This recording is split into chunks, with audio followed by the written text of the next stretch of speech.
Nesse momento, estamos com nosso querido Cristiano Marona na tela, onde ele vai abordar o tema Entendendo a Política Nacional de Drogas e a Realidade do Habeas Corpus para cultivo de cannabis para fins terapêuticos. Cristiano, nós temos 2 horas para poder trazer informação, você trazer tudo que você pode para contribuir com esse evento e com o conhecimento das pessoas. Você pode fazer desse evento a dinâmica que você achar melhor. Se você permitir interação no meio da sua fala, se você quiser fazer a fala e depois, no final, abrir meia hora para a gente poder fazer um bate-papo e trocar experiência, tá? A tela é sua, a palavra é sua e o ouvido é nosso. Por favor, se apresente, meu amigo, e pode abrir a palestra da forma que você achar prudente. Bom, Thiago, eu queria agradecer a você pelo convite. Para mim é um grande prazer estar novamente contigo, tratando desse tema, que é um tema tão importante. Então, muito obrigado pelo convite, parabéns a você, a Soul Cannabis, pela itinerância canábica. A programação está muito bacana, enfim. Dudu Ribeiro, né, que abriu hoje a primeira palestra, digamos assim, né, a primeira manifestação, é um grande amigo e uma das lideranças mais importantes hoje no campo do antiproibicionismo. Então, eu fico muito feliz de poder participar também de uma abertura que teve a presença do Dudu Ribeiro, que é essa figura tão importante, tão querida, e que eu, pessoalmente, sou muito grato a ele pelo aprendizado que ele me proporcionou. Então, um prazer e uma honra estar aqui para discutir esse tema, que é um tema difícil, né? Entendendo a política nacional de drogas e a realidade do habeas corpus para o cultivo da cannabis para fins terapêuticos. Eu queria, Thiago, deixar as pessoas à vontade, você inclusive, para a gente ir interagindo, para a gente ir conversando, né? Para não ser uma coisa de só um falar, e a gente poder ter realmente um diálogo. Então, eu queria deixar, desde logo, a palavra aberta para que qualquer pessoa possa se manifestar, e com isso a gente torna essa interação mais interessante, mais agradável, né? Bom, começando então pela Te interrompendo, política... Cristiano, Diga. só para deixar claro, pessoal, tem uma função onde você levanta a mão para poder falar e para a gente visualizar que vocês que estão aqui dentro da sala querem participar e interagir com o Cristiano. Então, se surgir dúvida ou de despertar interesse em fazer qualquer questionamento, por favor, levante a mão, que a gente abre o microfone para vocês fazerem as perguntas ou intercederem na fala do Cristiano, ok? Cristiano, está com você, meu amigo. Legal. Então, eu vou começar falando pela questão da política nacional de drogas e deixar a questão do habeas corpus para um pouco mais adiante, até para a gente poder, enfim, estabelecer aí alguns temas para a gente conversar sobre. Bom, a política nacional de drogas no Brasil, ela, a gente pode defini-la, né, como tendo, digamos assim, 2 velocidades, né, ou 2 parâmetros, 2 grandes modelos.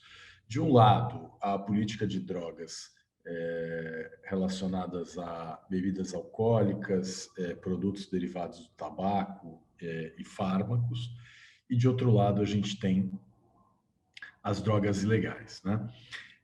Em relação às drogas ilegais, nós temos o chamado proibicionismo, que é esse sistema de radicalização moralista em torno de uma bandeira, de um determinado objetivo, como foi o caso da lei seca nos Estados Unidos, em que o comércio de bebidas alcoólicas foi proibido durante 13 ou 14 anos. E é o caso da proibição de todas as drogas, que é de todas as drogas tornadas ilegais, que é o regime global de controle das drogas imposto pelos tratados internacionais sobre o tema. Então, quando a gente fala de política de drogas, a gente está falando de duas coisas diferentes. Existem as drogas ilegais, em relação às quais vigora o proibicionismo, e existem as drogas legais, bebidas alcoólicas, produtos derivados do tabaco e fármacos. Em relação às drogas legais, nós temos no Brasil também diferentes regulamentações, diferentes desenhos regulatórios. No caso do tabaco, por exemplo, nós temos uma política de drogas muito bem sucedida. O Brasil tinha um número de usuários de tabaco bastante elevado, por volta de 35% na década de 80, década de 90 do século passado, e hoje as pesquisas indicam aí algo em torno de 10, 11% de público consumidor do tabaco no Brasil. Uma redução muito significativa, e o mais interessante é que não foi preciso proibir o tabaco, nem foi preciso reprimir criminalmente produtores e consumidores de tabaco, né? Não foi preciso dar nenhum tiro, não foi preciso colocar ninguém na cadeia. O que determinou a redução do consumo de tabaco no Brasil foram medidas administrativas, basicamente, né? Primeiro, a proibição da propaganda em veículos como televisão, jornal, etc. Esse foi provavelmente o principal, digamos assim, mecanismo, a principal ferramenta utilizada para chegar a esse objetivo. Até 1997, salvo engano, a propaganda de tabaco era permitida nos meios de comunicação em geral. E a partir daí, ela passou a ser proibida. Ainda há algum tipo de, especialmente eventos musicais, culturais, etc. Há uma, digamos assim, insidiosidade, né, da indústria do tabaco. Agora tem a questão dos dispositivos eletrônicos para fumar, né, que também são questões que preocupam do ponto de vista da saúde pública, mas o fato é que no Brasil a política do tabaco ela pode ser considerada um caso bem sucedido de política de drogas, porque ela conseguiu reduzir o consumo sem utilizar o direito penal, criando regras administrativas, disseminando informações sobre danos associados ao consumo de tabaco, colocando aquela advertência sobre os efeitos danosos que o tabaco causa nos maços, né, de cigarro. Tentou-se fazer isso também com as bebidas alcoólicas, mas o lobby da cerveja é forte e não permitiu. Aumentando o tributo, né? E, por consequência, também o preço do produto final. Enfim, foram diversas medidas concertadas, né? Medidas planejadas com o objetivo de reduzir o número de usuários de tabaco na sociedade brasileira. E esse foi um trabalho bem sucedido ao longo dos últimos 30, 40 anos.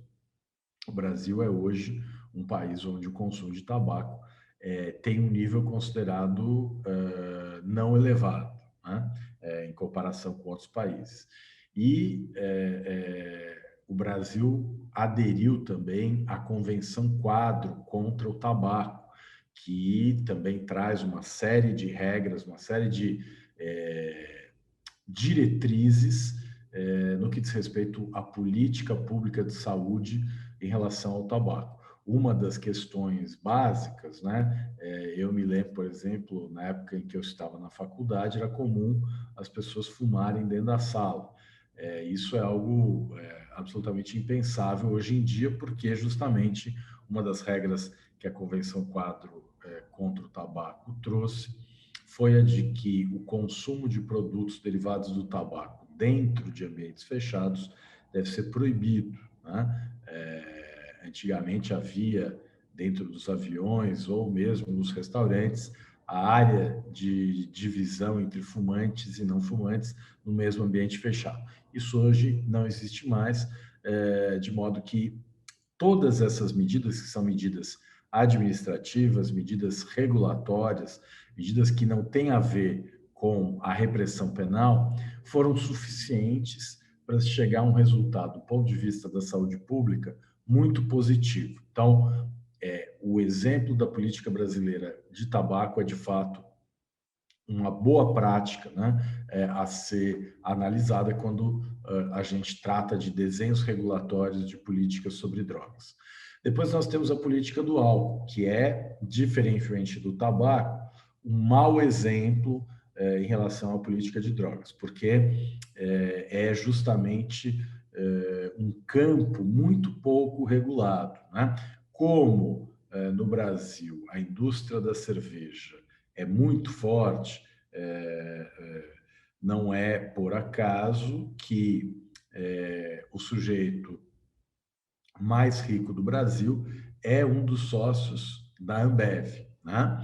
E não é por acaso também que, embora exista uma regra que diga que não pode haver propaganda de bebidas alcoólicas nos meios de comunicação, eles deram um jeito ali de permitir que a cerveja fosse excluída da regra geral, né? Eu agora não sei se é proibida ou tem um horário, né, para veiculação. A cerveja acaba podendo ser propagandeada nos veículos de comunicação. E nós estamos tratando, né, Tiago, a bebida alcoólica, ela é uma droga muito perigosa, né?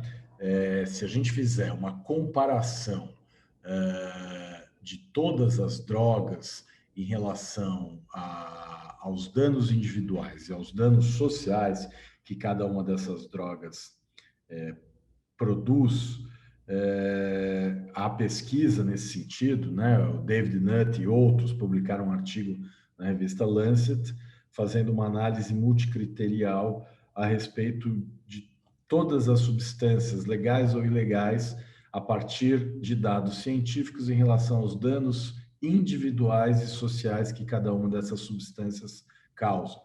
E na combinação dos resultados, o álcool ficou em primeiro lugar, com 72 pontos, né? O álcool é, então, hoje, a substância mais perigosa que existe em relação à saúde pública. Eu me recordo que, algum tempo atrás, um grupo de estudantes no interior de São Paulo, em Botucatu, se reuniu para fazer uma competição, para ver quem bebia mais vodka no menor tempo, e o vencedor morreu intoxicado, né? Porque a vodka é uma bebida muito forte e é isso que acontece. Houve uma overdose. Então, nós lidamos com o álcool de uma maneira muito pouco regulada. Isso se reflete na possibilidade da propaganda, que nada mais é do que o estímulo ao consumo de uma droga, né? E isso não faz sentido. Assim como não faz sentido ter propaganda de tabaco, né? Não faz sentido ter propaganda de bebida alcoólica, assim como não faz sentido, num contexto de regulação, haver propaganda de maconha, por exemplo, né? No caso, por exemplo, do Uruguai e dos Estados Unidos, do Canadá, essas regras são muito rígidas, né? Bom, então eu estava falando da indústria da bebida alcoólica, que é um mau exemplo de política de drogas. E hoje, no Brasil, quando a gente fala de drogas, o principal problema é a bebida alcoólica, né? Sem dúvida, a substância causadora de maiores problemas, tanto individuais quanto sociais. E aí, no caso das bebidas alcoólicas, nós temos uma situação em que a gente compara os efeitos que uma política de drogas como o álcool produz e percebe que eles são tão deletérios, tão negativos, quanto os produzidos pelo mercado ilegal clandestino, né, que domina o comércio, a produção e a distribuição de drogas ilegais. Então, ter um modelo regulatório em que a substância ela é legal, porém muito pouco regulada, em que esse desenho regulatório é insuficiente, como é o caso da bebida alcoólica no Brasil, em especial da cerveja, é tão nocivo quanto ter um mercado ilegal, desregulado, dominado por organizações criminosas, né? Esse é o primeiro, digamos assim, highlight que eu queria dar em relação ao tema. Quando a gente fala de política de drogas, a gente está falando de coisas diferentes, mas que, por uma série de razões, a gente acaba associando as drogas ilegais, né? Uma pesquisa mostrou que o brasileiro ele não considera o consumo de bebidas alcoólicas, por exemplo, uso de drogas, né? Aliás, essa pesquisa mostrou que as pessoas acham que droga é o que o outro usa, né? Então, o usuário de bebida alcoólica, ele acha que o que ele faz ali não se compara ao consumo, por exemplo, de quem usa maconha ou cocaína ou LSD ou qualquer outra droga proibida, né?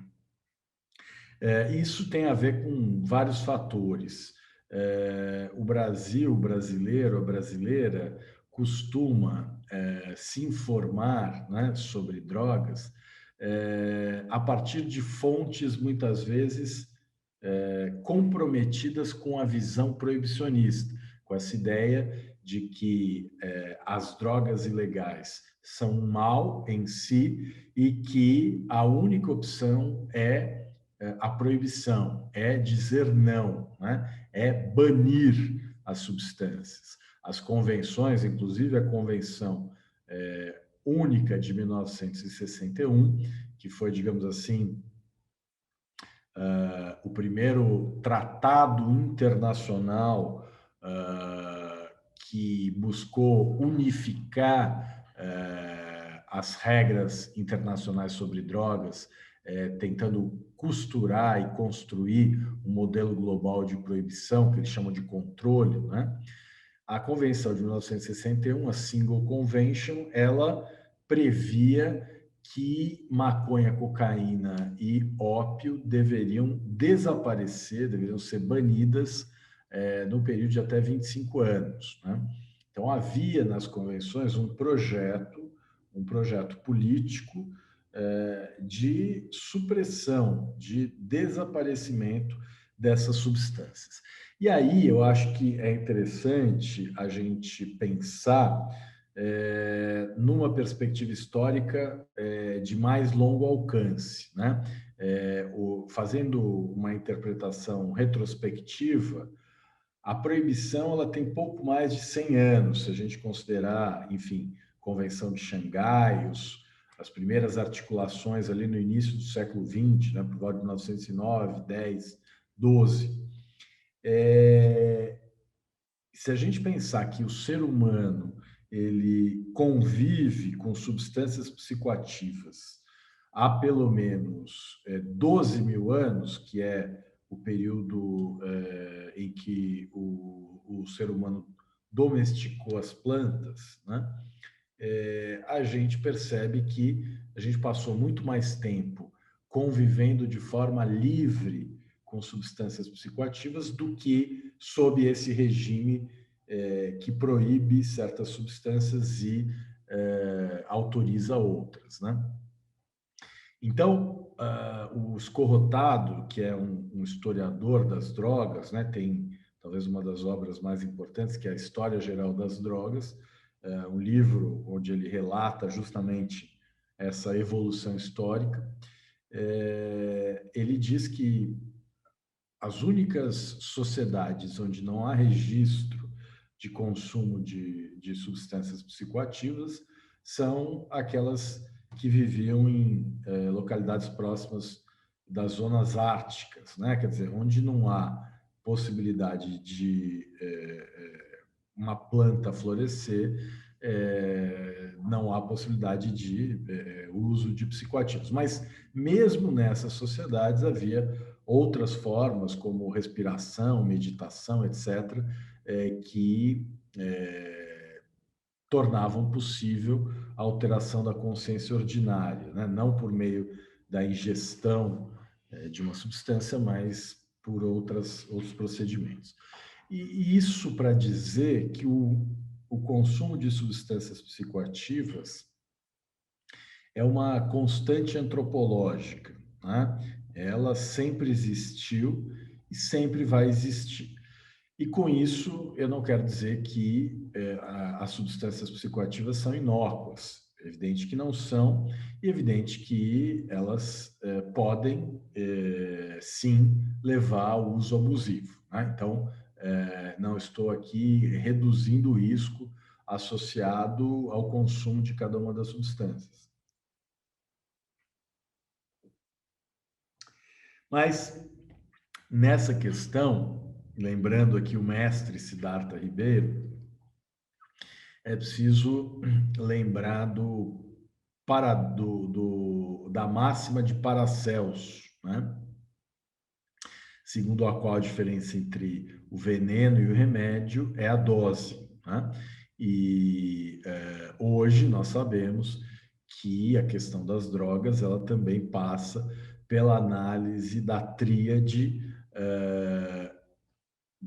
a substância em si, com as suas características bioquímicas, o indivíduo que vai fazer uso dessa substância, também com as suas características biológicas natas e singulares, né? E, por fim, o contexto, que é também algo que é determinante, muitas vezes, para o efeito, né, que a substância produz. Então, setting e drug são a tríade para, de fato, compreender a questão das drogas. Uma outra questão que é muito discutida e que está na raiz também da proibição, né, é o potencial de produzir dependência. Na verdade, as convenções internacionais, o regime global de controle, ele classifica as drogas a partir, basicamente, de duas perspectivas. A primeira, o potencial de causar dependência ou abuso, né, de uma substância. E, de outro lado, a eventual potencialidade terapêutica que essa substância pode vir a ter. Essas são as duas grandes preocupações que levaram à elaboração, né, e de uma arquitetura internacional de controle sobre drogas. Com isso, eu não quero dizer que essa classificação seja isenta de opções políticas, né? Então, proibir a maconha e permitir outras substâncias que hoje são legais, como o Rivotril, por exemplo, é sem dúvida uma opção política, né? E uma opção política decorrente de uma situação anterior à Convenção de 1961, mas que já existia ali no início do século XX, que era o interesse das grandes indústrias farmacêuticas, isso se acentua especialmente depois da Segunda Guerra Mundial, quando os Estados Unidos assumem, de fato, um protagonismo no plano geopolítico, inclusive do ponto de vista do interesse corporativo, do interesse comercial das suas indústrias, entre as quais a indústria farmacêutica americana, né? Então, a partir dessa perspectiva do interesse da indústria farmacêutica de garantir um mercado global de fármacos, ao mesmo tempo em que se buscava proibir a produção e o consumo de substâncias consideradas perigosas, e aí esse perigosas, muitos estudiosos, como é o caso do Sebastian Schirer, enxergam na proibição das substâncias um instrumento de perseguição de determinadas etnias, né? Então, o Schirer, ele conta que nos Estados Unidos, no final do século XIX, houve um fluxo migratório de chineses, né, para a construção das ferrovias. E esses chineses costumavam, ao final do dia de trabalho, se reunir para fumar ópio e, enfim, espairecer como se fosse um happy hour, né? A mesma coisa acontecia com os negros, que costumavam, tinham o hábito de consumir cocaína. O mesmo com os hispânicos, né, os mexicanos, que consumiam maconha, né? Inclusive marihuana é uma forma de estigmatizar e relacionar a maconha com mexicanos, né? Uma tentativa, inclusive, do o Hearst, Wilson, o cidadão Kane, lá, um sujeito que era dono de jornais e que foi também um dos entusiastas e um dos impulsionadores da proibição, junto com o Harry Anslinger, que foi do Federal Bureau of Narcotics e que foi a grande eminência parda por trás de todos esses tratados, em especial o Tratado de 61. Mas eu dizia, então, que o interesse das indústrias farmacêuticas moldou o regime global de controle de drogas, permitindo o fluxo dos produtos farmacêuticos, ao mesmo tempo em que proibia determinadas substâncias, que inclusive envolviam usos tradicionais, como é o caso da folha de coca da Bolívia, né? Eu estive em 2009 na sessão da CND, que é a Comissão de Drogas Narcóticas das Nações Unidas, do Escritório das Nações Unidas para Drogas e Crime, e em 2009 o Evo Morales esteve nessa reunião representando a Bolívia. Na época ele era o presidente da Bolívia, e ele tirou uma folha de coca e mostrou ali a folha de coca a todos os presentes, mastigou a folha de coca, disse que a folha de coca fazia parte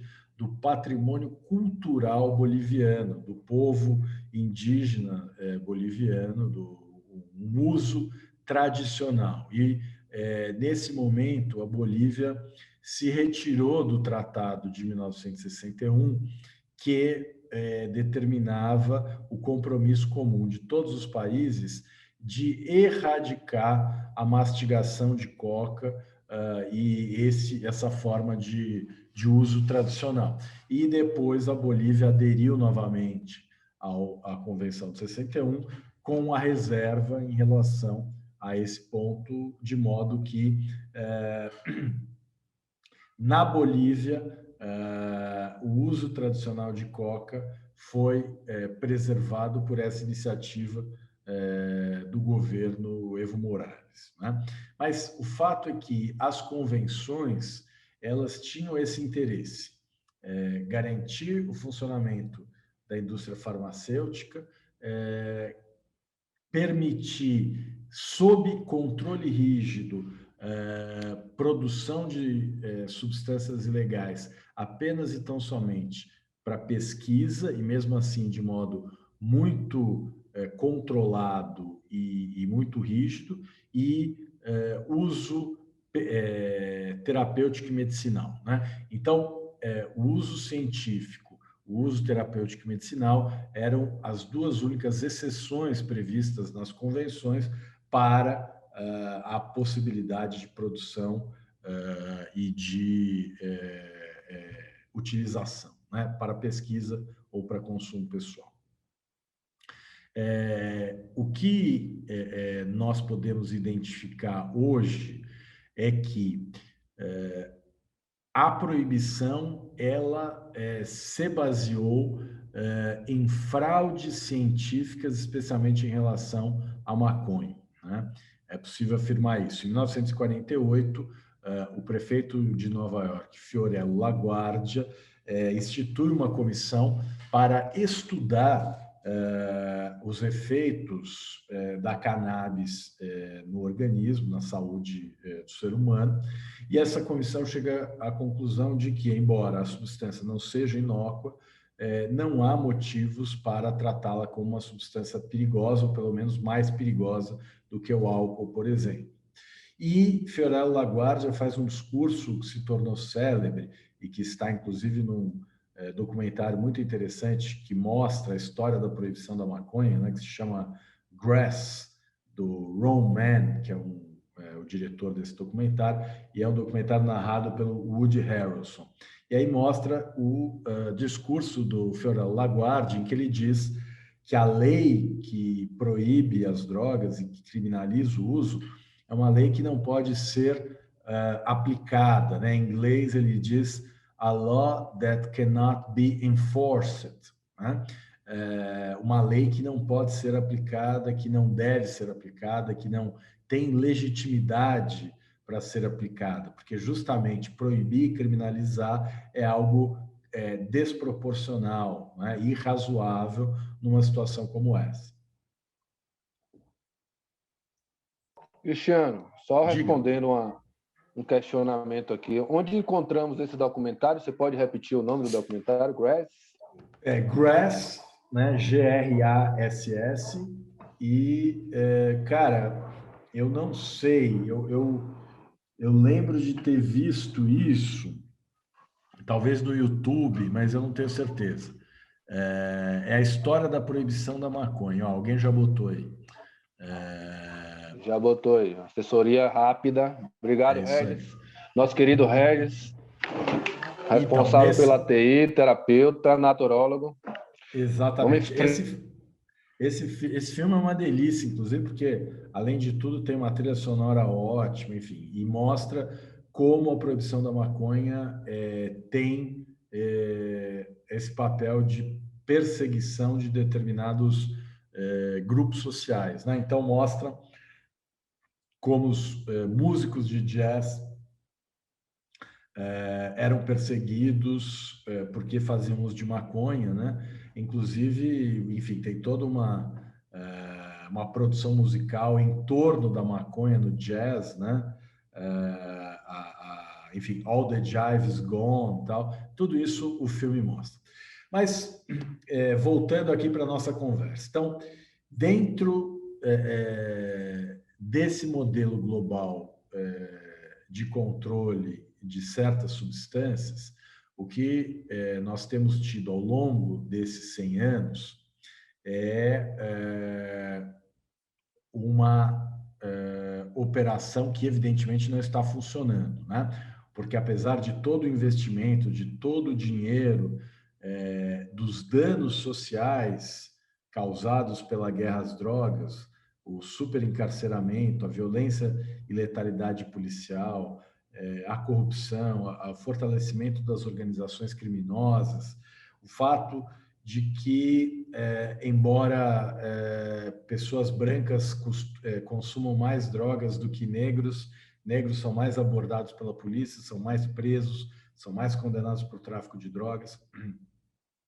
O fato de que os países produtores ficam com a menor parte do lucro do tráfico de drogas. Uma pesquisa do Daniel Mejia, na Colômbia, mostrou que do lucro obtido com a venda de cocaína, apenas 3% ficava na Colômbia e o restante ia para o exterior, né?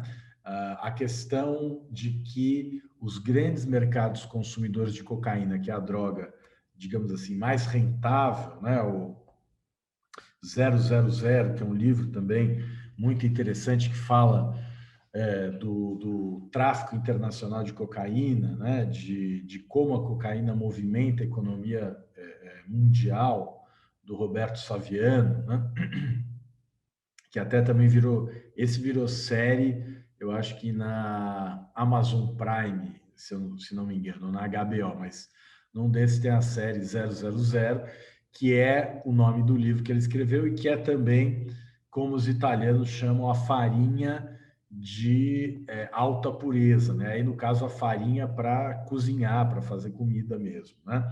Mas ele usa essa analogia para falar do tráfico de cocaína. Então, evidentemente, a única avaliação que a gente tem é de que esse sistema, evidentemente, não funciona, de que, apesar da proibição, as drogas ilegais elas circulam de forma praticamente livre, né? Hoje, a gente andando em qualquer lugar, nas grandes e pequenas cidades, a gente percebe que as pessoas, especialmente a maconha, ela é consumida quase como se ela não fosse proibida, né? E, evidentemente, há também uma questão de racismo estrutural na sociedade, evidente que, dependendo da pessoa, isso pode trazer um risco maior ou menor. Pois não, diga lá, Thiago. Justamente isso que eu queria trazer, né? Você me falou sobre uma política que foi traçada para a redução do consumo do tabaco, que é encarada como uma política de sucesso, porque foi feito um trabalho para desestimular o uso, né? Eu lembro que eram propagandas de esportes para poder, como se o tabaco fizesse bem, né? E que a política de controle da bebida alcoólica já é uma coisa que não pode ser encarada como um sucesso. Na verdade, há uma liberalidade para o uso do álcool, né? De forma desproporcional. E eu pergunto o seguinte: por que essa dificuldade de regulamentar a maconha e outras drogas?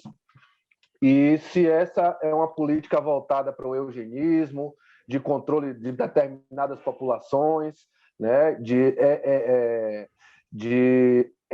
dificultar ou impedir a ascensão das populações de classe baixas, os povos subalternizados, enfim. Se você puder discorrer sobre esse assunto, eu agradeço. Eu acho que você tocou no ponto central, né? Hoje a política de drogas, ela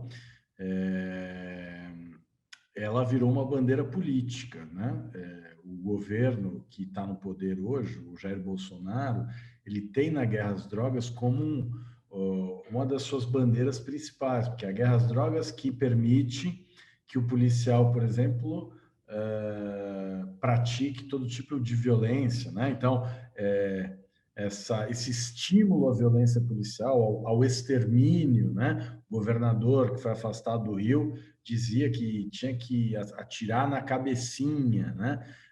Em São Paulo também, o atual governador fez campanha dizendo que a polícia ia atirar para matar. Então, a guerra às drogas é também uma bandeira política, na medida em que ela transforma esse discurso do senso comum, esse discurso do programa policialesco, que elogia a violência policial, que estimula a violência policial, ela transforma isso em política pública. Então, a política de segurança pública que nós temos no Brasil, ela vem desse discurso do senso comum que acha que o bandido bom é o bandido morto. E o bandido por excelência é o traficante, que é o inimigo público número 1, né? O Orlando Zacconi fala disso. A suspeita de que a pessoa era traficante justifica, inclusive, que ela seja executada. Nós tivemos isso agora nessa última incursão policial no Rio de Janeiro, em que morreram 25 pessoas, a polícia dizendo, não morreu nenhum 28, inocente. 28. 28, pois é. Não morreu nenhum inocente, só morreu traficante. Então, assim, traficante não tem direito à vida, né? traficante a polícia pode matar, porque é esse o discurso que o Bolsonaro faz, que a bancada da bala faz, que os secretários de segurança pública, que normalmente vêm das polícias, fazem, né?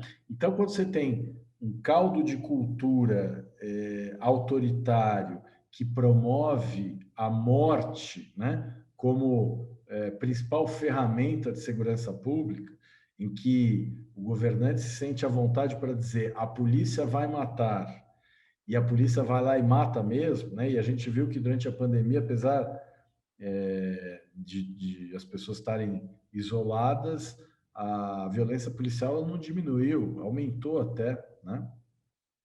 Então, na medida em que a guerra às drogas vira uma bandeira política,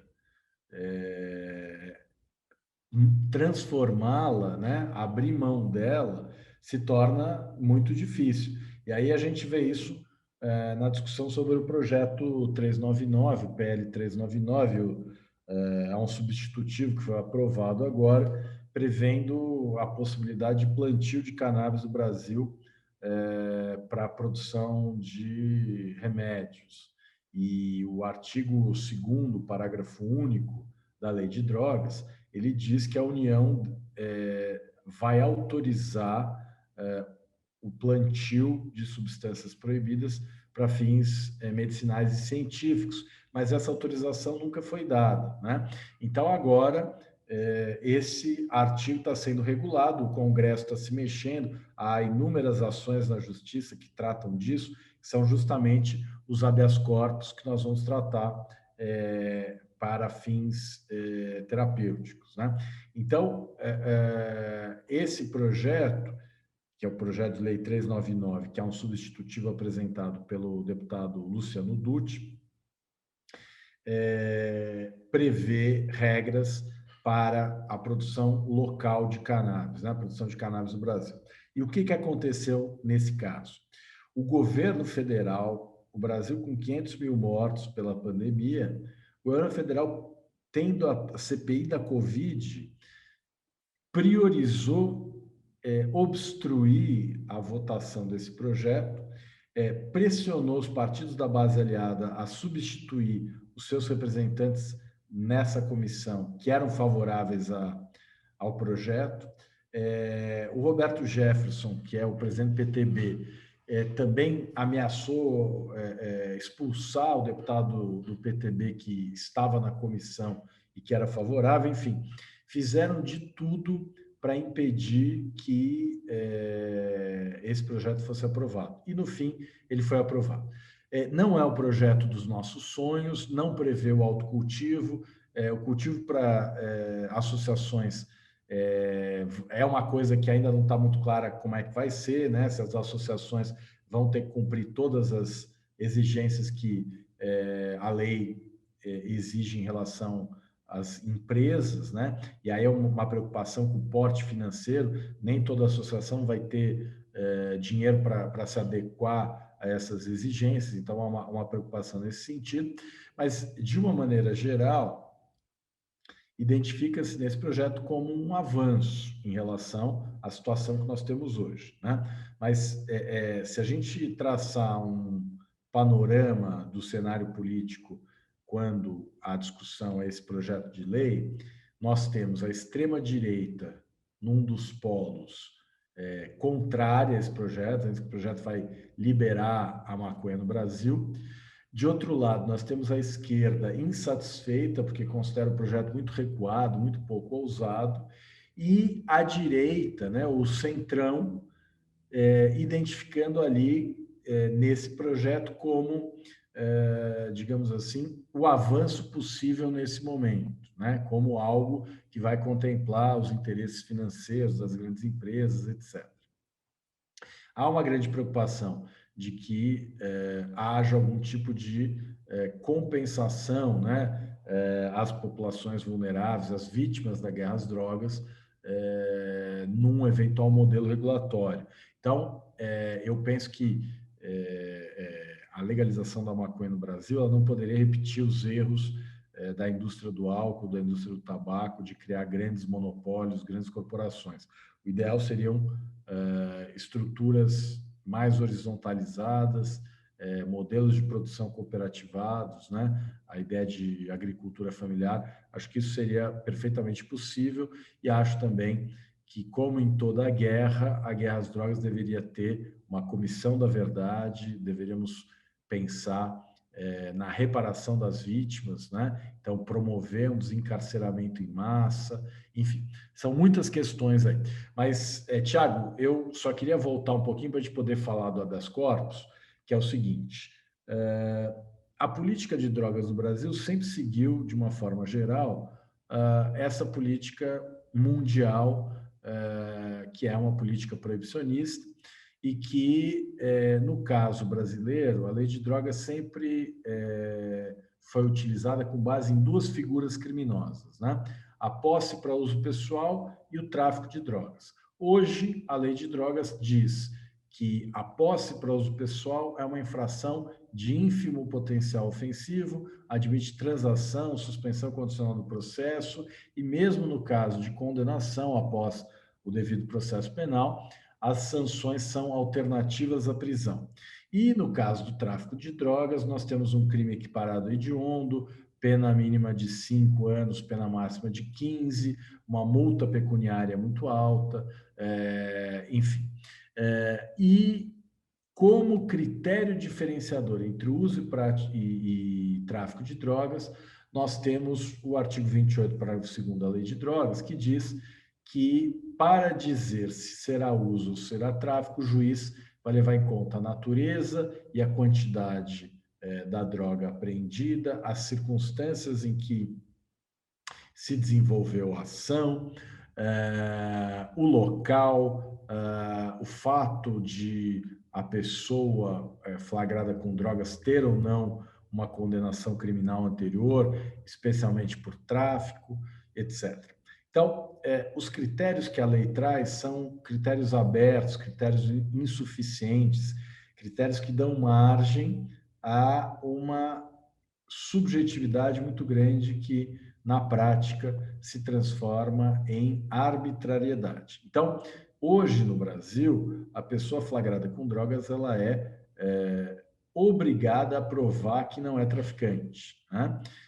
Quando a Constituição e o Código de Processo Penal dizem que o ônus de provar a acusação é do acusador, porque o acusado é presumido inocente. Então, o acusado pode, inclusive, ficar em silêncio, que o seu silêncio não poderá ser interpretado em seu desfavor. O que significa dizer, a pessoa flagrada com drogas, ela só pode ser presumida usuária, né? E para ser acusada de traficante, tem que ter um indício concreto de ato de mercancia, de ato de comércio, de intenção de lucro, né? Infelizmente, no Brasil, a Constituição não é respeitada. Os juízes, eles sofrem do que eu chamo de uma cegueira hermenêutica deliberada. Eles presumem a traficância, especialmente se a pessoa for pobre, negra e moradora de uma comunidade. E, com isso, nós temos aí a terceira maior população prisional do planeta, 1/3 dos nossos presos estão lá por conta da lei de drogas e há muitos casos de usuários presos como se traficantes fossem, com base na presunção de tráfico, com base na cegueira hermenêutica deliberada. Diante Queria trazer disso... só um ponto. Diga. Sobre a questão da interpretação do que é o tráfico privilegiado. Porque, ao pé da letra, há entendimento diversos, sendo que o que quer dizer é que se a pessoa não tem nenhum envolvimento com facção ou algo relativo a se comprove que ele esteja comercializando, ele não deveria, ele estaria sujeito à liberdade, né? Exato. O legislador, no artigo 33, ele definiu a conduta do caput, né, que trata, o caput do artigo 33 traz 18 verbos, né, importar, exportar, fornecer, adquirir, transportar. etc. Depois o parágrafo primeiro traz também uma série de condutas equiparadas, então, matéria-prima, enfim. E aí depois, no parágrafo segundo e terceiro, ele trata da instigação ao uso e da oferta para consumo compartilhado sem ânimo de lucro. E aí, no parágrafo 4º, ele traz a causa de redução de pena, dizendo que a pena é reduzida de 1 a 2/3 se o crime não é cometido por agente que se dedica a atividades criminosas, nem que pertence à organização criminosa. E aí, Tiago, quando a gente observa muitas decisões judiciais, a gente percebe a má vontade dos juízes em aplicar essa causa de redução de pena, usando justificativas absolutamente inaceitáveis, né? E aí, de novo, usando muitas vezes presunção. Então, dizendo, o sujeito foi preso dentro da comunidade. Se não pertencesse à organização criminosa, não estaria dentro da comunidade com drogas, né? Portanto, é membro da comunidade, da organização, e não pode ter a causa de redução, né? Enfim, são inúmeros os argumentos casuísticos utilizados para afastar essa causa de redução de pena. Mas o STJ já pacificou o entendimento de que o tráfico privilegiado não é hediondo, né? Não é equiparado a hediondo, e admite não apenas pena restritiva de direito em substituição da pena privativa de liberdade, como também admite regime aberto para o cumprimento da sanção, né?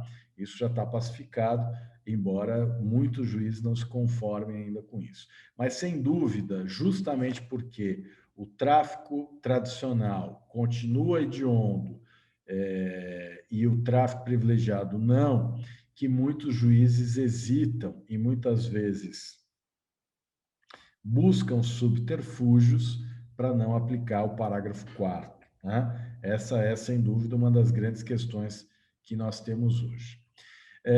Mas então, eu dizia, né, nós temos essa lei que tem essas duas figuras criminosas básicas, nós temos como efeito da aplicação da lei de drogas, que é de 2006, um aumento exponencial da população carcerária, um aumento da violência e da letalidade policial, um aumento da corrupção, fortalecimento das organizações criminosas.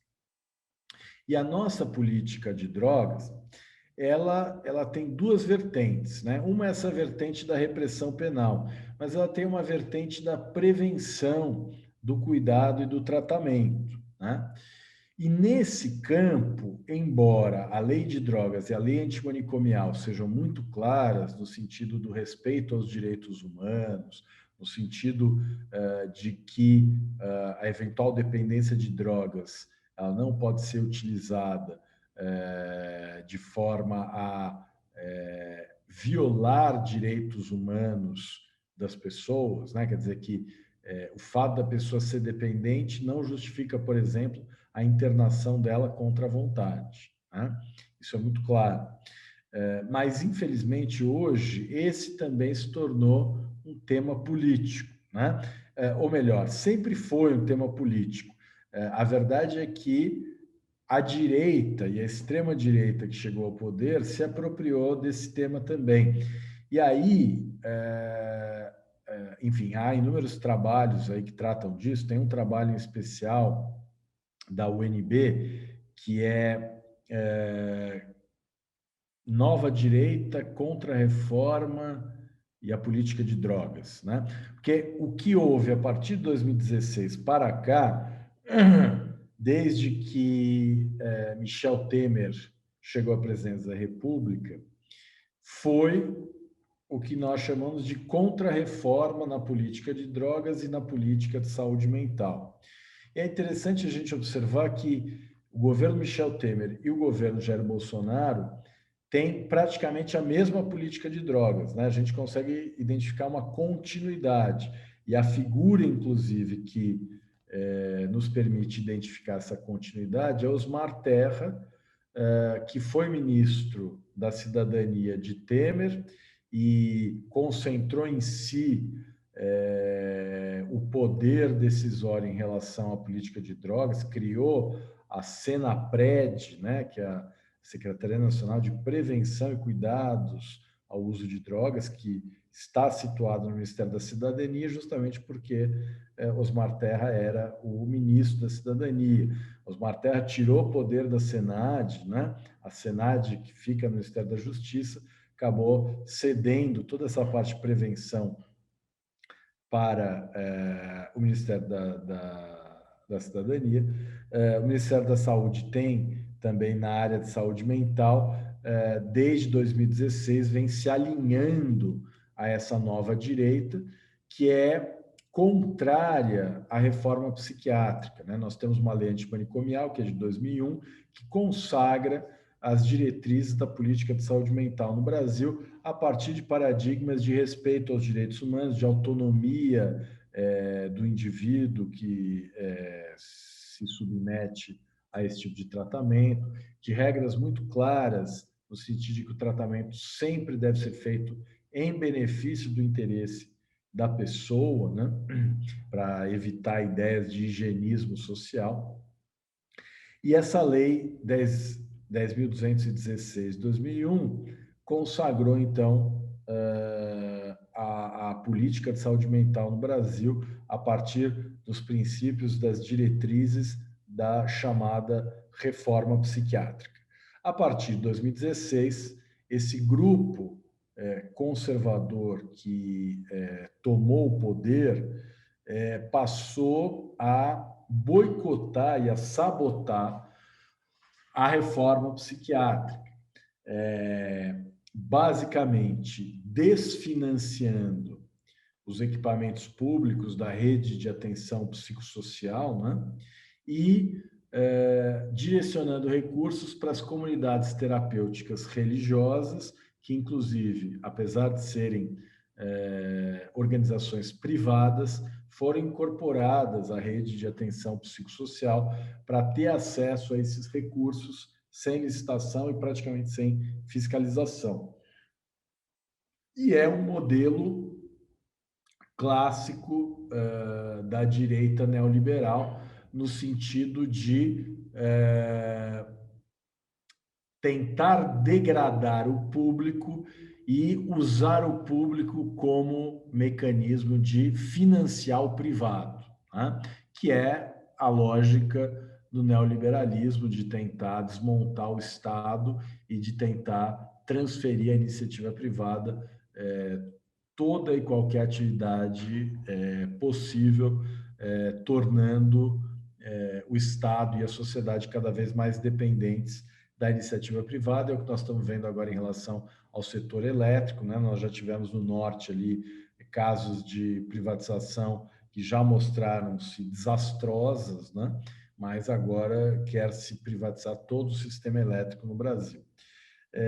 Mas voltando à questão da política de drogas, o que a gente percebe então é isso: a partir de 2016 e até agora, um contínuo de contra-reforma que determinou uma série de retrocessos, tanto na política de saúde mental, quanto na política de drogas mais propriamente, né? Então, nós tivemos o protagonismo das comunidades terapêuticas, da questão religiosa, a perseguição à redução de danos e a eleição da abstinência como única meta terapêutica a ser perseguida em qualquer tratamento envolvendo dependência de drogas.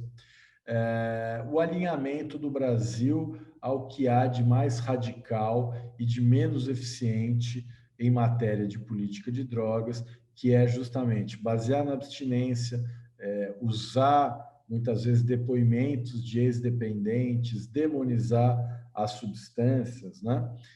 E atacar a redução de danos, que é uma estratégia pragmática que reconhece que há pessoas que usam drogas que ou não conseguem ou não querem parar de usar e que mesmo em relação a elas é possível melhorar e aumentar a qualidade de vida, mesmo sem deixar de usar a substância, né? Isso vale para qualquer substância e é uma estratégia pragmática reconhecida internacionalmente, né? E no caso brasileiro, ela está na Constituição e na própria Lei de Drogas. Mas, apesar disso, o governo brasileiro, desde 2016, vem sinalizando que a sua política de drogas, que a política de drogas no Brasil deu uma guinada, deu um giro conservador, e hoje nós estamos alinhados ao que há de pior, de mais atrasado, a ponto do secretário nacional de Prevenção e Cuidado a Drogas, o Quirino Cordeiro, ter declarado que a legalização da maconha é, na verdade, um plano para disseminar o comunismo internacional, né? E aí a gente pergunta que droga ele está usando para dizer uma barbaridade dessas, né? Não sei. Seria cômico se não fosse trágico, né? Exato. Mas, enfim, não tem, acho que não tem exame psicotécnico para assumir esse cargo, né? Eu imagino. Não tem condições. Mas usando a sua fala, Marona, com relação à utilização dessas entidades evangélicas, principalmente para o tratamento de dependentes, né? Essas internações compulsórias, o Regis fez uma observação, né? E a gente também discutiu na palestra anterior com o Dudu, que você vê uma ofensiva nesse enfraquecimento do aparelhamento público no que diz respeito à saúde, né? E o que seríamos de nós, o que seriam dos pobres, dos negros, dos periféricos, se não fosse o SUS, né? Que é um sistema que atende realmente e principalmente os menos favorecidos, né? Sem dúvida. E é por isso que a gente entende também o porquê da farmácia viva do SUS não funcionar, ou funcionar de forma tão incipiente, né? E talvez a cannabis, nesse aspecto, ela como fitoterápico, né, e como uma planta, seja uma iniciativa para fortalecer essa questão da farmácia viva. Sem dúvida, Tiago.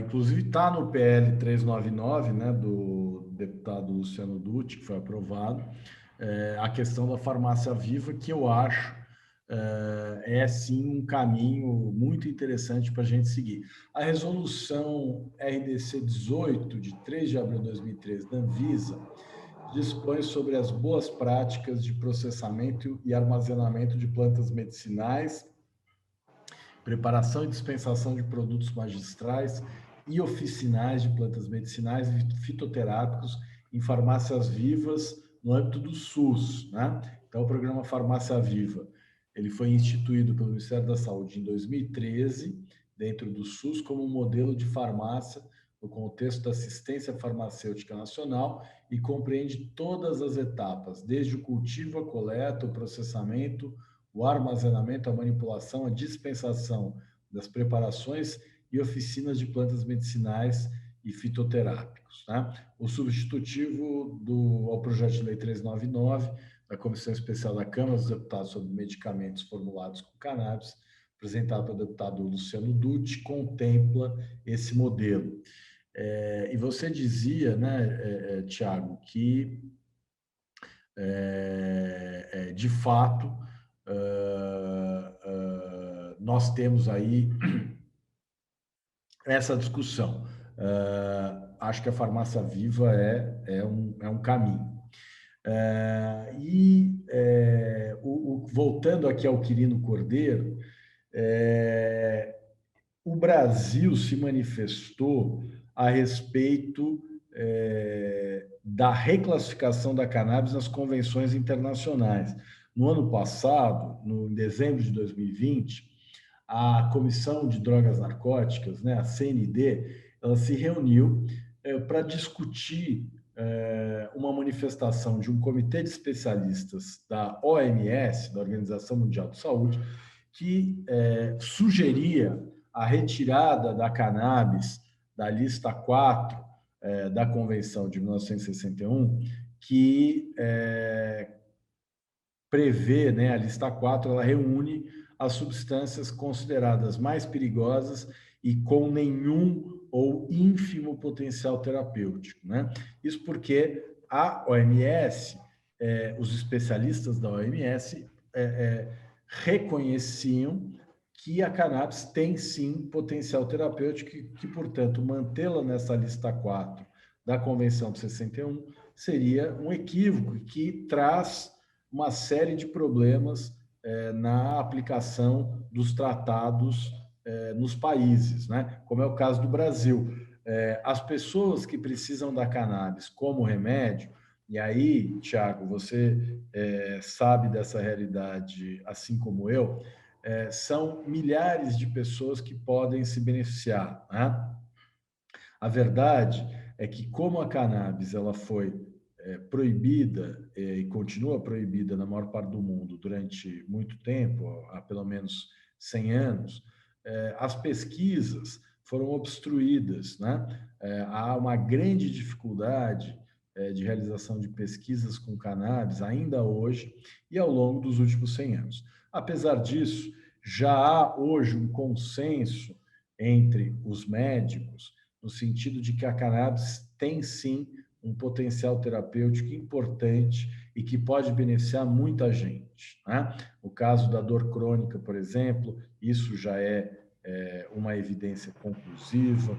O caso da espasticidade causada pela esclerose múltipla, isso também está comprovado. O caso da epilepsia refratária, enfim, há uma série de doenças graves, doenças neurológicas que podem se beneficiar do tratamento de cannabis. E a pessoa... Inclusive, Diga. inclusive, Cristiano, há defesas por parte de médicos que a cannabis não deve ser a última alternativa, mas a primeira alternativa de tratamento em função da sua baixa toxicidade, quase efeitos colaterais muito baixos ou nenhum, né? E também o efeito entourage, o efeito comitiva através do óleo full espectro, né, que traz o benefício da homeostase, que é o equilíbrio da célula no nosso organismo, né? Além disso, a questão da apoptose, que é o estímulo à autodestruição de células mortas ou enfraquecidas e doentes, no caso do câncer, né?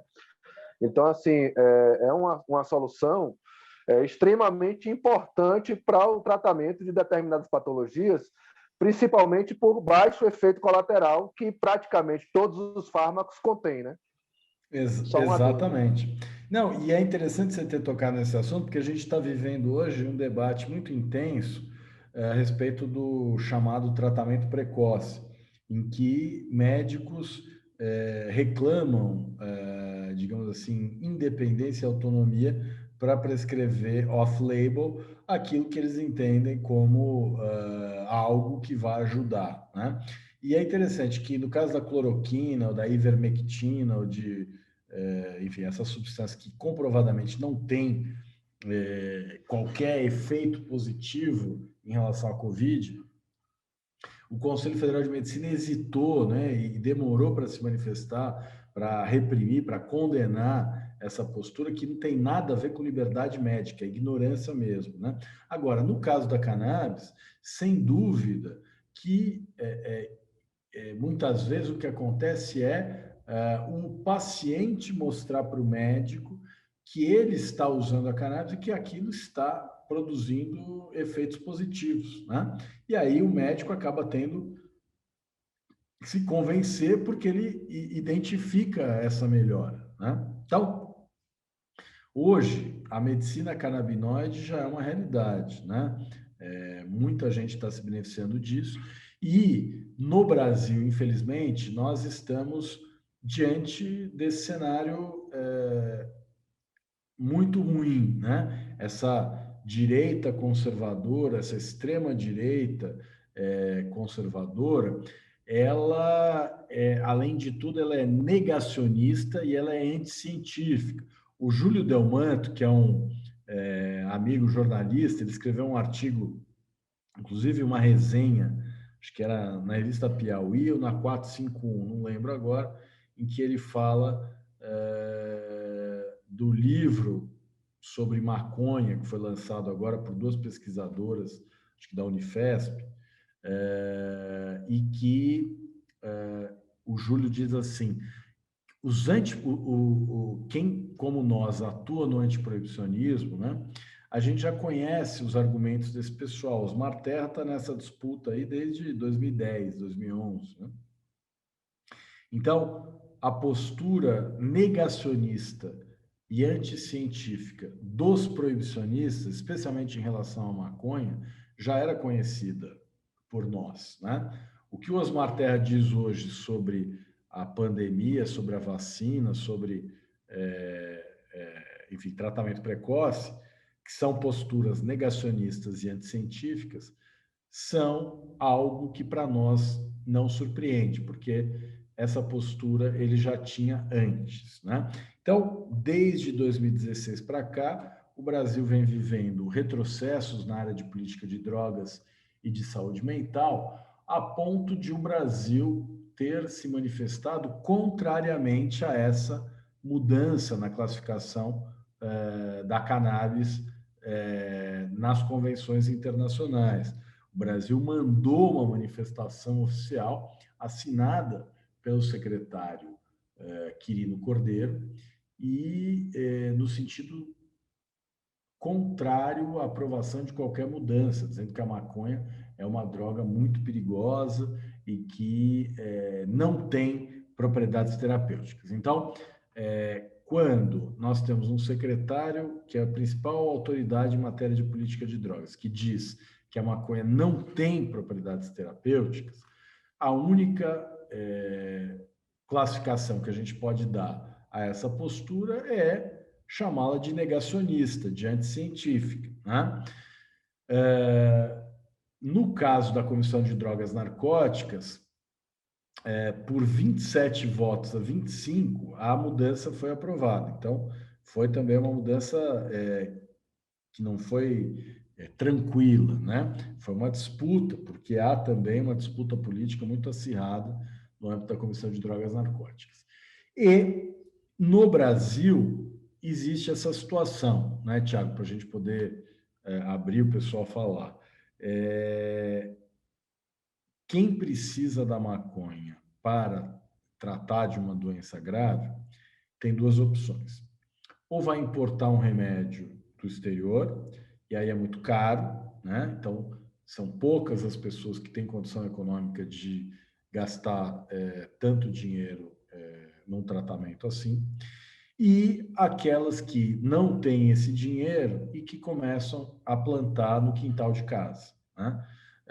E essas pessoas têm tido resultados muito positivos, mas como não há regulamentação administrativa ou legislativa a respeito dessa autorização para cultivo, o que acontece é que só resta a lei penal. Esses pacientes que estão cultivando, se eles forem flagrados, eles serão presos, serão processados criminalmente, né? Então, para evitar que isso aconteça, a Rede Reforma, composta por advogados e advogadas que atuam em todo o Brasil, criou uma tese jurídica do habeas corpus preventivo e hoje já são quase 300 decisões em todo o Brasil que autorizam pessoas a cultivar cannabis e importar sementes, em muitos casos, sem o risco de prisão, sem o risco de repressão penal. Né? Há uma discussão agora, porque saiu uma decisão do Superior Tribunal de Justiça, dizendo que não cabe habeas corpus e que é a Anvisa que tem que autorizar. Mas a Anvisa já disse que não tem essa competência, né? Há uma ata de uma reunião da diretoria colegiada da Anvisa em que isso consta expressamente. A Anvisa não tem competência para autorizar cultivo de cannabis no Brasil.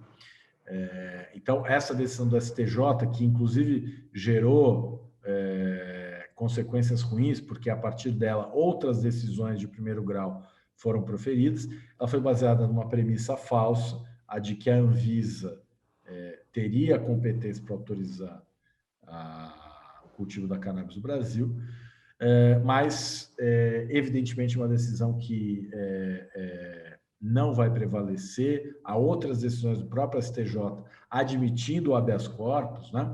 Então, a luta pelos habeas corpus continua, né? Para obter salvo-conduto. Considerando essa argumentação aí, jogando para a Anvisa a responsabilidade, no meu entendimento, se for para tratar de cultivo, de plantio, quem deveria regular seria o Ministério da Agricultura, né? Sem dúvida. Você sabe que essa questão sobre quem teria competência é uma das questões mais polêmicas que existem nessa matéria, né? Porque justamente existe um campo normativo que tem a ver com o Ministério da Agricultura, Pecuária e Abastecimento, e outro que tem a ver com o Ministério da Saúde, né? Eu creio que a Anvisa ela entra na parte de medicamentos, mas não na parte de produção, de plantio, etc.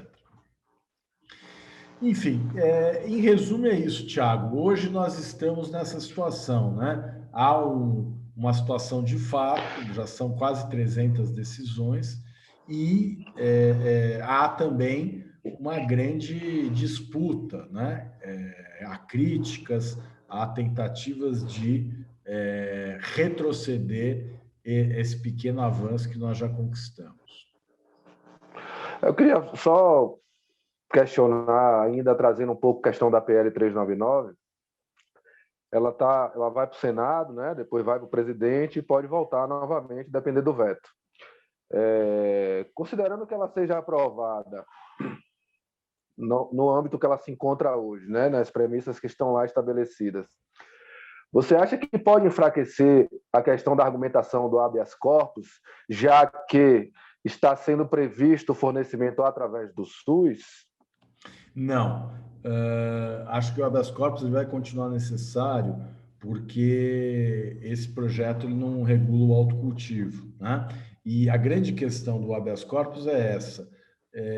Por mais que existam opções farmacêuticas, etc., não dá para privar o indivíduo do direito de cultivar a cannabis para produzir o seu próprio remédio, né?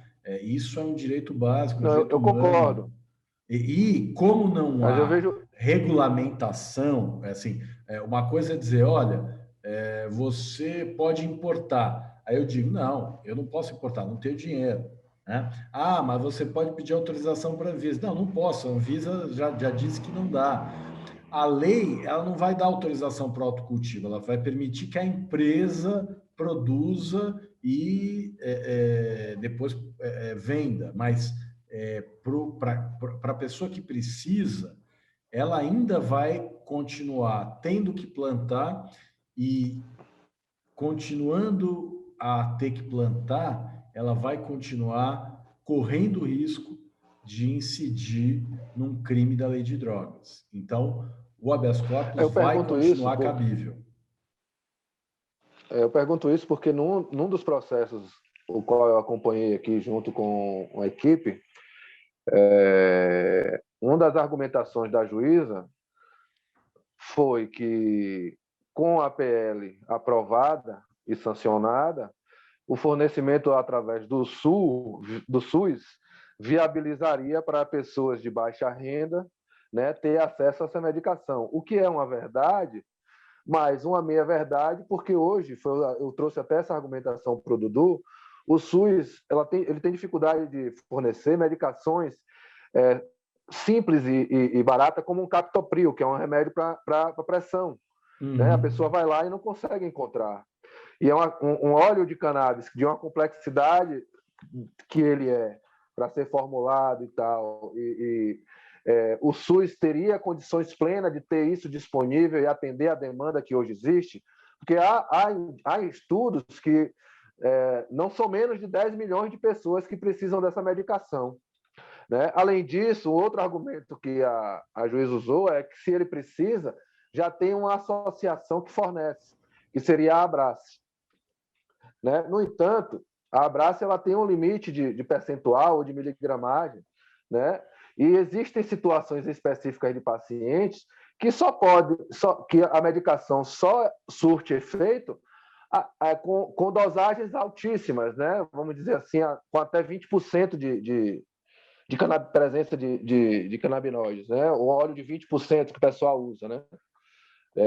O termo de 20%, que se você for buscar em qualquer ou associação ou na prateleira da farmácia, você não tem disponível nesse percentual, nessa miligramagem, que é o que resolveria para uma pessoa, por exemplo, que tem epilepsia refratária, né? O remédio em microdose não resolve o problema. Então, a minha pergunta é, esses argumentos eles não são fortes para poder inviabilizar um processo de habeas corpus, né? Sim, exatamente.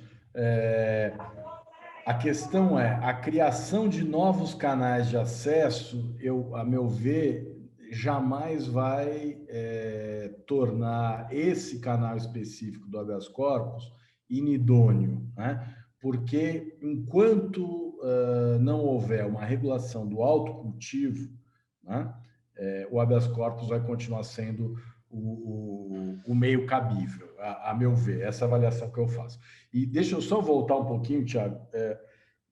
Você estava falando da importância do SUS, né? Sem dúvida, lá nos Estados Unidos você teve aquele movimento enfim, após a morte daquela pessoa negra pelo policial branco. George Floyd, a lei George Floyd. E as pessoas foram para a rua e daquele movimento surgiram demandas como a criação de um sistema público de saúde, que nos Estados Unidos não existe, aqui existe, né? E aqui também nós temos uma outra questão que a Prate Donaduzzi, que é uma farmacêutica do Paraná, ela conseguiu uma patente que está sendo contestada de uma molécula de canabidiol.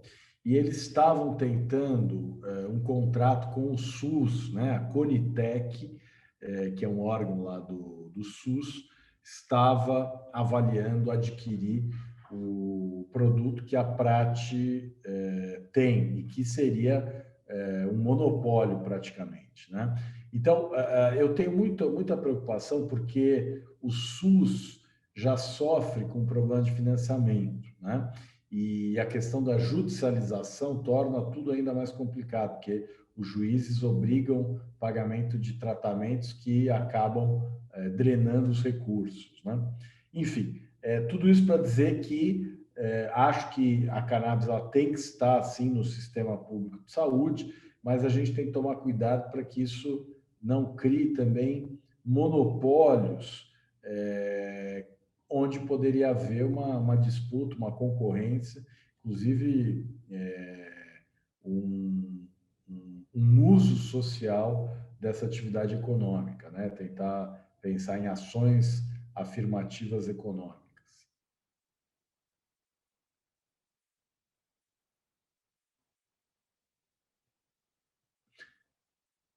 Acho que você está sem o som. Está sem o som, Thiago. Aí. Então, acho que... E agora? Agora foi. Ainda estou sem o som? Não, agora foi. Foi. Pronto. Foram muito pertinentes os esclarecimentos acerca da política nacional de drogas. Você trouxe a realidade dos habeas corpus, né? A reforma como protagonista desse processo. Além disso, a gente tem a Cultivando Direitos também, que fortalece muito essa movimentação dos habeas corpus, que é parceira da Sou Cannabis. E outros habeas corpus que não vêm à tona, né? Que estão... Então, assim, eu acredito que são muito mais do que 300 habeas corpus deferidos no país. Mas uma das questões que me preocupa com relação a habeas corpus é do prazo de validade e do limite que é dado aos pacientes para o número de plantas, que, na maioria das vezes, não corresponde à realidade da necessidade do paciente. Então, por exemplo, um paciente que teve autorização para cultivar 6 plantas em floração e 6 plantas em vegetativo, sendo que, se a gente considerar que uma planta não vai chegar a mais do que 20, 30 gramas, porque o cara está cultivando dentro de uma estufa indoor, em casa, não tem espaço suficiente para a necessidade dele, que ele realmente precisa. E, ainda assim, tem a limitação jurídica imposta pelo habeas corpus desse número mínimo de plantas, em função do medo de que essa pessoa esteja utilizando o habeas corpus para outros fins que não aquele que seja medicinal para o tratamento próprio, né? E aí, isso acaba que não resolve o problema do paciente, porque, apesar de ele ter autorização, o que foi autorizado não é suficiente para o que ele realmente precisa. E aí eu pergunto a você, eu não sei se você tem a resposta, mas como trazer essa realidade para os juízes que estão à frente desses processos, para eles entenderem que a realidade do paciente vai muito além do preconceito que eles têm, né? E que realmente um paciente, se não tiver acesso a essa medicação, ele pode morrer, né? Nós temos um sócio fundador, nosso parceiro, que é o Augusto Saraiva. Se eu não me engano, o habeas corpus dele dá autorização para 6 ou 12 plantas, mas é muito pouco para a necessidade dele. Ele tem uma doença degenerativa que hoje, com 43 anos, ele anda de muleta, está aposentado, hoje tentei falar com ele, estava sofrendo de dores, muitas dores, que inviabilizou, inclusive, a participação dele no evento, né? E essa questão de se conseguir o habeas corpus é positivo, mas o habeas corpus atende à realidade do paciente, atende à necessidade do paciente. Como a gente pode mudar essa realidade nessa busca pelo HC? Então, essa é uma excelente questão, Thiago. Primeiro, né, o que a gente percebe é que o judiciário tem uma grande cautela quando vai tratar desse tema, né? Justamente porque há o risco, a preocupação de que uma autorização para cultivo possa ser usada de forma, enfim, como uma fachada para o tráfico de drogas. O que a gente percebe é que os juízes, em geral, são muito ignorantes em matéria de drogas. Isso em relação a qualquer droga, né? Eles ignoram questões relacionadas a padrão de consumo. No caso da cannabis, eles ignoram a questão da capacidade produtiva do cultivo, né? Então, quantas plantas você precisa para produzir o remédio. Lembrando que essas pessoas, elas não podem ficar sem, né? Ficar sem significa comprometimento à saúde. Então, tem que ter uma margem de segurança também, né? Então, eu tive já casos em que o habeas corpus foi concedido por prazo determinado, por 5 anos, né? Mas a doença é incurável, a doença é crônica enfim, mas não tem problema. A gente vai voltar quando terminar o prazo, vai dizer, olha, a doença continua, o tratamento também. Então, o salvo-conduto ele precisa ser renovado. No que diz respeito à quantidade, também existe aí uma grande polêmica, né? Tem juízes que, justamente por ignorarem essas questões técnicas relacionadas à capacidade produtiva, etc., e por terem um receio de que pode haver algum desvio, tentam limitar o número de plantas. Num dos casos em que eu atuo, nós obtivemos 20 sementes e 20 plantas por mês, né? Então, no total de 240 por ano, o que eu acho razoável, embora, a meu ver, se houver justificativa, é possível extrapolar esse número, porque justamente não pode faltar, né? Então, o ideal, a meu ver, são as decisões que falam que a quantidade fica a critério do paciente, né? Ele vai produzir o necessário para a produção do remédio, né? Então, esse é o melhor critério. E sem qualquer limitação temporal, porque justamente o tratamento com cannabis nesses casos, ele não é transitório, né? As pessoas não vão deixar de ter essas doenças. As doenças são dores neuropáticas, por exemplo, dores crônicas, são um problema para a vida toda, né? Assim como a questão da epilepsia, espasticidade, etc. Eu queria trazer um outro caso recente, onde a juíza expediu deferiu o habeas corpus com limite de 12 plantas, e o paciente ele usa a medicação a um percentual muito alto, que é de 20%, não há fornecimento. Ela tinha alegado que ele procurasse a Abrace respondeu que não poderia atender essa demanda dele. E ele buscou um químico e um outro técnico para justificar um aumento do volume de plantas que atenderia a demanda dele na realidade durante o ano todo, que seriam 57 plantas.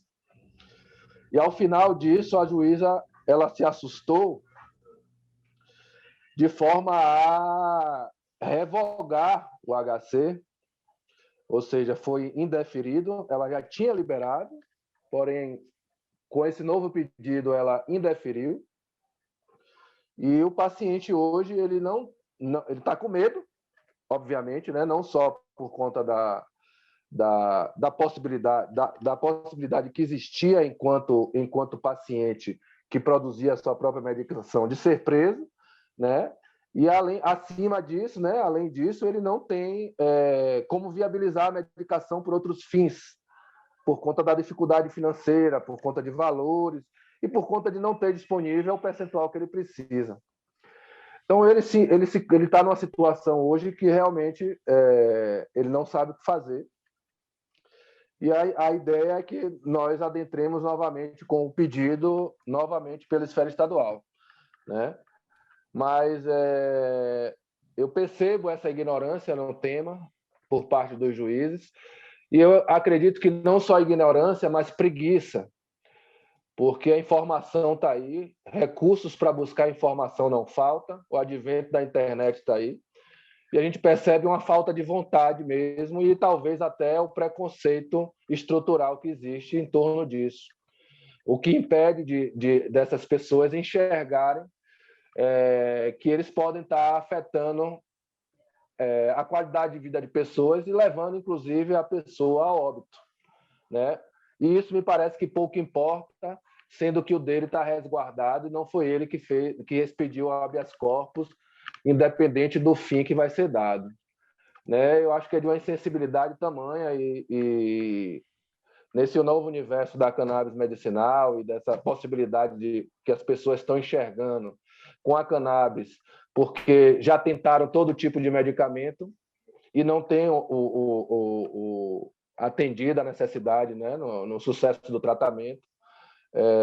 O fato da ausência da habeas corpus, da impossibilidade de poder cultivar o seu próprio remédio, aumenta a frustração, levando à depressão e, quem sabe, até, e possivelmente, até óbito, né? Então, é realmente uma situação muito difícil, muito complicada de entender, e a gente entende que os juízes são juízes porque estão lá, porque têm um nível de intelectualidade e conhecimento necessário para poder atuar numa causa dessa. Mas a realidade é completamente diferente, né? Sem dúvida, eu acho que a questão passa pela educação dos juízes, né? Acho que já está acontecendo. Se a gente pensar que de 2016 para cá, já são quase 300 decisões judiciais, é bastante coisa para pouco tempo, né? E o Emílio, inclusive, estava dizendo isso, o trabalho dele de mestrado é sobre o papel dos advogados na construção das políticas de drogas, essa iniciativa da reforma de levar o judiciário à tese do habeas corpus preventivo para cultivo, é também uma disputa de narrativas e uma disputa de evidências científicas, né? Então, acredito eu que o nosso papel como advogados, como ativistas, é esse, né? No caso da Abrace, você mencionou, houve, quando o processo subiu lá para o tribunal, uma decisão interrompendo a autorização que a Abrace tinha para produzir o óleo, né? E o desembargador relator ele foi visitar a Brás e revogou a decisão, voltando a autorizar a produção do óleo, porque ele viu que não era possível, não era razoável, não era correto privar 15 mil pessoas do acesso ao remédio que garante a vida e a qualidade de vida dessas pessoas, né? Então, embora essa seja uma luta em andamento, né, que a gente está longe de ter ganho, eu acho também que já percorremos um certo caminho, né? E isso mostra que é essa a estratégia, né? Nós temos que formar e convencer os juízes a partir não apenas de argumentos, mas de evidências científicas, né? Isso está acontecendo no mundo todo, não dá mais para ignorar. Então, eu penso que esse é o nosso papel. Cristiano, nós estamos chegando no horário. Eu quero, na verdade, agradecer mais uma vez a sua colaboração, a sua disponibilidade, essa possibilidade que você traz de universalizar a informação, né? Tornar acessível de fato e fazer com que as pessoas conheçam seus direitos e qual o caminho a ser seguido. Eu te tenho como parceiro e é uma honra entrevistar você. É uma honra ter você ao meu lado e ao lado da Solcanabis, da ABAPEC, de todo esse movimento antiproibicionista, né? Muito obrigado. A Solcanabis agradece, a ABAPEC agradece, a Olha Verde agradece, a Marcha da Maconha agradece e a Itinerância Canábica também lhe agradece. Eu fico muito muito feliz, Thiago, de estar aqui com você, de poder participar dessa conversa e de poder fortalecer o movimento que é de todos nós, né? Então, conte comigo, parabéns pelo trabalho, estamos juntos. É isso aí. Muito obrigado. E o Itinerância continua. Um abraço, Cristiano. Abração. Até mais. Muito obrigado, meu querido. Então é isso, pessoal. Por hoje, o Itinerância vai ficando por aqui. Amanhã tem mais. Não esqueçam, dia 20/6, às 16h20, Dr. Leonardo Navarro, com cannabis medicinal, contexto social, regulatório jurídico, acesso e boas práticas médicas. E às 18h30, regime de controle da cannabis, usos medicinais, científicos e industriais, com o Dr. Constantin Gerber. Muito obrigado pela presença de todos. Obrigados a todos os parceiros, Marcha da Maconha, Marcelo Gro, Regis da Solcanabis, a Paty da Olha Verde, o Derek, a Mariana, a Thaís Albuquerque, da minha equipe de comunicação, a Thaís Castilho, da equipe de comunicação, e todos aqueles que, de alguma forma, contribuíram para que esse evento acontecesse e nós pudéssemos proporcionar informação de verdade para vocês e acessibilidade. Muito obrigado a todos, uma boa noite e até amanhã, às 16h20. Itinerância aguarda vocês.